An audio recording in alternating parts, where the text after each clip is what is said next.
Tunamshukuru Mwenyezi Mungu, alhamdulillah kwa matokeo mazuri ambayo tumeyapata.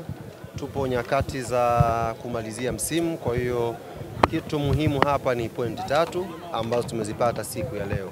Tupongeze sana wachezaji wetu, wamepambana pa kutosha. Tupongeze technical staff na mwisho niwapongeze sana mashabiki, wanachama na wapenzi wa klabu yetu ambao wamekuja kwa wingi leo hapa KMC Complex. Wamekuja wakiwa wamependeza na mashati yao na wameishangilia timu yao, tumepata matokeo mazuri. Kuhusu Coastal Union, mimi kama mtu ambaye nafahamu mpira, naelewa nini ambacho Coast watakuwa wanazungumza saa hizi baada ya concede goli moja. Kwao issue inaweza kuwa sio kupoteza pointi 3. Kwao issue inaweza kuwa idadi ya magoli ambayo wangefungwa baada ya kupoteza hizo pointi 3. Ukicheza na Yanga hapa KMC Complex, chances za Yanga kushinda ni 70% kwenda juu.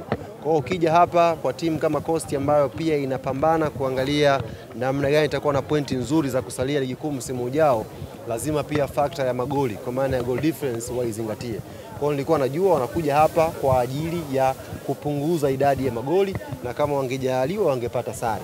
Lakini tumejaliwa kushinda, tumepata goli moja. Kwa wao linaweza kuwa na faida, linaweza likaboost confidence yao kwenda kwenye mechi inayofuatia. Lakini pia kwa Yanga, ushindi wa goli moja una faida kubwa kwa sisi, kwa sababu tunakwenda kwenye mchezo mwingine mkubwa 10 dhidi ya Azam Football Club.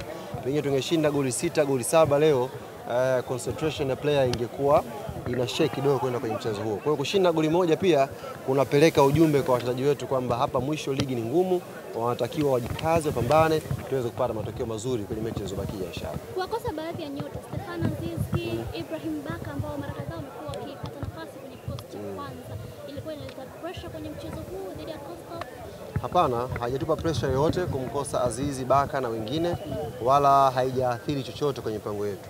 Tulishawahi kuwa na hao wachezaji kwenye pitch, tukashinda goli moja vile vile mechi zilizopita huko nyuma. Tulishawahi kuwa nao tukafungwa vile vile wakiwa kwenye pitch. Kwa hiyo haijakuwa na madhara. Lazima mechi kama hizi zikiisha, basi tutenge pia nafasi ya kuwapongeza wapinzani namna ambavyo wamecheza vizuri, wamejilinda.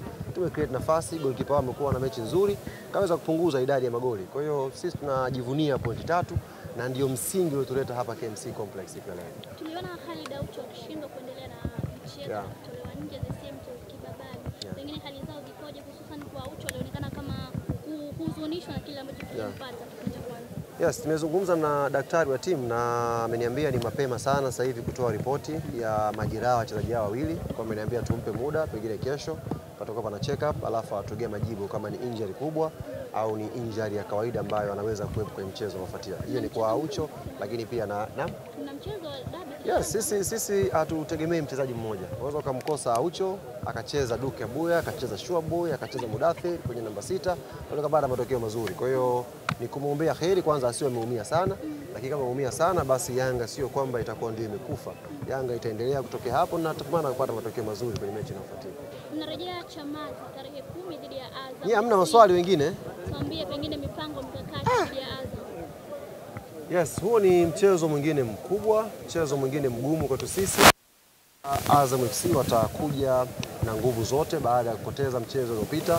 Wao pia wapo kwenye vita ya nafasi ya 3 na ya 4 na pengine wana matumaini ya kwenda nafasi ya 2.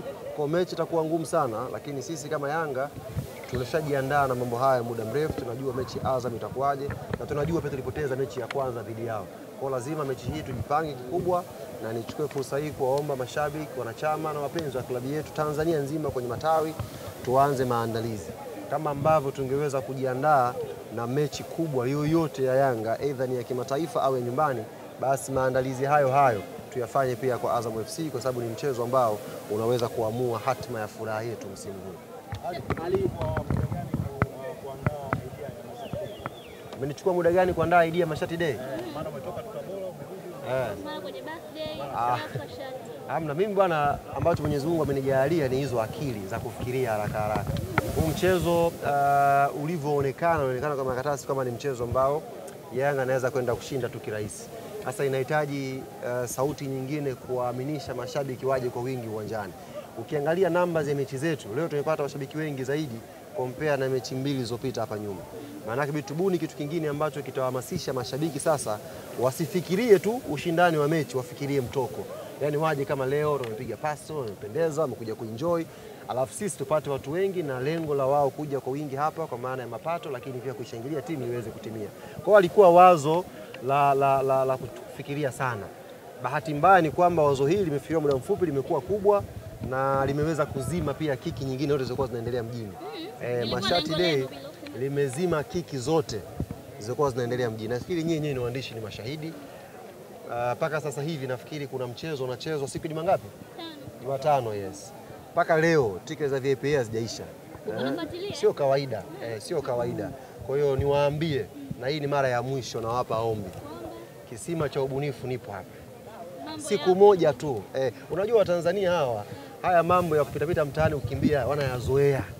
Wakishayazoea wanakuacha. Unaelewa? Kwa lazima uwe unakuja na flavor tofauti. Leo unafanya hiki, kesho unafanya hiki.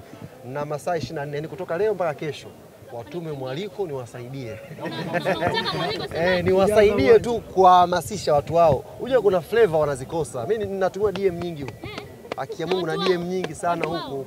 Makolo akiniambia wewe ungekuwa kwetu tungeenjoy sana. Nikaambia kweli sasa siri za watu huwezi kutoa mawasiliano ya watu public. Wasipokuja manake mechi inaweza kachezwa na watu 600 pale ndani. Uwanja ni kweli kwa sababu tiketi za VIPs ni watu wangapi kwa ule uwanja? Ukitoa wale wageni waalikwa zinabakia tiketi 300. Kwa hiyo mchezo wa robo finali mpaka leo tiketi 300. Usike na mechi yao kivyo vyote. Huko ni kutangatanga. Mimi nawashangaa sio kwa nini yani baada ya wazungumzie mechi yao wao wanadili tu na Yanga. Sijui kwa nini yani. Yaani sijui kwa nini wanajishtukia. Nimeona kwa mechi hii ndo wamefanya press conference 8. Mechi hii peke yake. Kaanza msemaji, wamekuja wazee, wamekuja mababu, mabibi, wamekuja kina shangazi, wajomba, leo ni wengine wameenda leo. Yaani wanakuja watu wote, wanatangatanga. Yaani sisi tuna mambo yetu, tunajiandaa na mechi na Azam. Pambaneni na hali yenu. Yaani mkituzungumzia Yanga, sio kama kuhamasisha watu wenu waje uwanjani. Tumieni mbinu mbadala za kuhamasisha watu waje uwanjani. Watu wamegoma. Kwenye mechi 3 za